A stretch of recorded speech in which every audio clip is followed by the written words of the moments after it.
For longer distances, a kind of a very general rule is to be comfortable, you want to be 3 steps for a breath in and 3 steps for a breath out.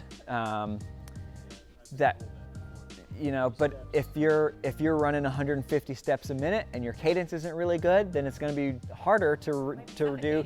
Yeah, like you can't take a deep breath that long because your cadence is too slow. If your cadence is really, really fast, it might be 4 and 4. So it's a generality, but something like that. And for like a tempo run, which is like a 30 minutes, about as fast as you feel like you can maintain for 30 minutes in a workout, it would be 2 and 2.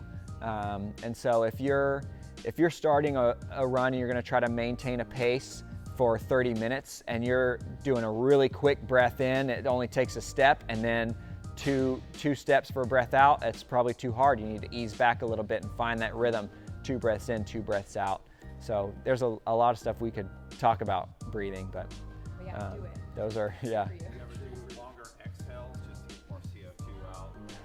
Yeah, I mean, I'll do just about anything to trick myself into feeling like I'm feeling better than I am.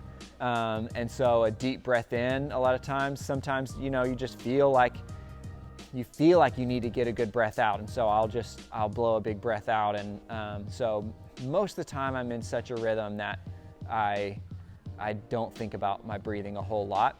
If I think about anything when I breathe, I think about, I forget the official term of it, I call it belly breathing, where when you breathe in, a lot of people go, and their chest gets really big, but actually when you breathe in, your diaphragm needs to push down so that your lungs can expand. So it's not so much your lungs coming up, but your diaphragm going down. And so, and your belly should get really big when you breathe in. So it's almost like you feel like you're filling your belly up with air. And so when you do that, also what that does is when you breathe in and your belly gets bigger, those muscles, especially in your low back, are gonna tighten up is not a good. They're gonna